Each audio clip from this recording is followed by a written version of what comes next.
নমস্কার বন্ধুরা, welcome to SB spot zone. এই ভিডিওতে আমরা কথা বলবো বেশ কিছু গুরুত্বপূর্ণ বড় ট্রান্সফার আপডেট নিয়ে। মোহনবাগান এবং ইস্টবেঙ্গল এফসিকে নিয়ে বেশ কিছু গুরুত্বপূর্ণ বড় ট্রান্সফার আপডেট জানতে পাওয়া যাচ্ছে। এছাড়াও আরও কয়েকটা আপডেট আছে। এই আপডেটগুলি আজকের এই ভিডিওতে তোমাদেরকে জানাবো। প্রত্যেকটা আপডেটই খুবই গুরুত্বপূর্ণ আপডেট। ভিডিওটা সবাই প্রথম থেকে শেষ পর্যন্ত দেখবে। তো চলো বেশি দেরি না করে ভিডিওটা শুরু করা যাক। প্রথমেই আমরা যদি কথা বলি ডুরান্ড কাপ নিয়ে, তো ডুরান্ড কাপ নিয়ে যে আপডেটটা জানতে পাওয়া যাচ্ছে সেটা হলো যে সম্ভবত ডুরান্ড কাপ শুরু হতে চলেছে 22শে আগস্ট, না হলে 23শে আগস্ট। তো এই দুটো ডেটের মধ্যে এবারে ডুরান্ড কাপ শুরু হতে চলেছে। ডুরান্ড কাপ নিয়ে এই আপডেটটাই ছিল, এই আপডেটটা তোমাদেরকে জানিয়ে দিলাম। এরপর আমরা কথা বলবো মোহনবাগানকে নিয়ে।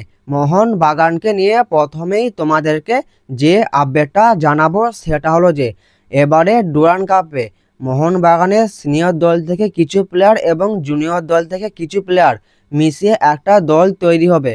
ডুরান্ড কাপে মোহনবাগান ম্যানেজমেন্ট এইরকমই দল নামাবে। এছাড়াও সুপার কাপ এবং যে ফেডারেশন কাপ ফিরছে, এই দুই কাপে মোহনবাগানের সিনিয়র প্লেয়াররা খেলবে। মোহনবাগানকে নিয়ে এইরকমই আপডেট জানতে পাওয়া যাচ্ছে। মোহনবাগানকে নিয়ে পরবর্তী যে আপডেটটা তোমাদেরকে জানাবো সেটা হলো যে এই সামার ট্রান্সফার উইন্ডোতে মোহনবাগানে সম্ভবত তিনজন খুবই গুরুত্বপূর্ণ খেলোয়াড় মোহনবাগানে আসতে চলেছে।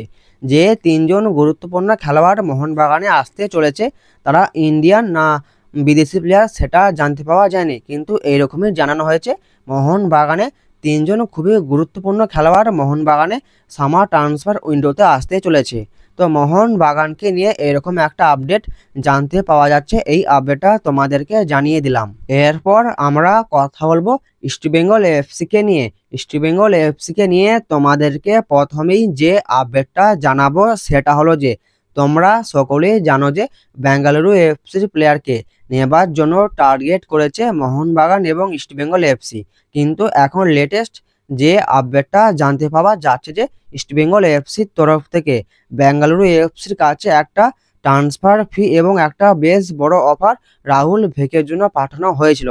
তো সেই অফারটা হয়তো বেঙ্গালুরু এফসির পছন্দ হয়নি, মানে যে ট্রান্সফার ফিটা হয়তো দেওয়া হয়েছে সেটা বেঙ্গালুরু এফসির পছন্দ হয়নি। তো সেই কারণেই বেঙ্গালুরু এফসি ইস্টবেঙ্গল এফসির ওই অফারটা রিজেক্ট করে দিয়েছে। এরকমই আপডেট ইস্টবেঙ্গল এফসিকে নিয়ে জানতে পাওয়া যাচ্ছে। এরপর আমাদের এটাই দেখার যে ইস্টবেঙ্গল এফসির তরফ থেকে আরও কোনো নতুন অফার বেঙ্গালুরু এফসির কাছে পাঠানো হয় নাকি, এটাই এখন দেখার বিষয়। পরবর্তীকালে কোনো আপডেট জানতে পাওয়া গেলে অবশ্যই জানিয়ে দেব। ইস্টবেঙ্গল এফসিকে নিয়ে পরবর্তী যে আপডেটটা জানাবো সেটা হলো যে ইস্টবেঙ্গল এফসির প্লেয়ার লালচুন নুঙ্গা। তো এই প্লেয়ারটির সঙ্গে ইস্টবেঙ্গল এফসির কন্ট্রাক্ট আছে 31শে মে 2026 সাল পর্যন্ত। এখনো 1 বছরের কন্ট্রাক্ট আছে ইস্টবেঙ্গল এফসির সঙ্গে। অনেকদিন আগে একবার জানতে পারা গিয়েছিল যে এই লালচুন নুঙ্গাকে ছেড়ে দিতে পারে ইস্টবেঙ্গল এফসি ম্যানেজমেন্ট, এইরকমই আপডেট জানতে পারা গিয়েছিল। এখন লেটেস্ট যে আপডেটটা বেরিয়ে আসছে সেটা হলো যে এই লালচুন নুঙ্গাকে সম্ভবত তাদের দলেই রেখে দিতে চলেছে ইস্টবেঙ্গল এফসি ম্যানেজমেন্ট। ইস্টবেঙ্গল এফসির এই প্লেয়ারটিকে নিয়ে এই আপডেটটাই ছিল, এই আপডেটটা তোমাদেরকে জানিয়ে দিলাম।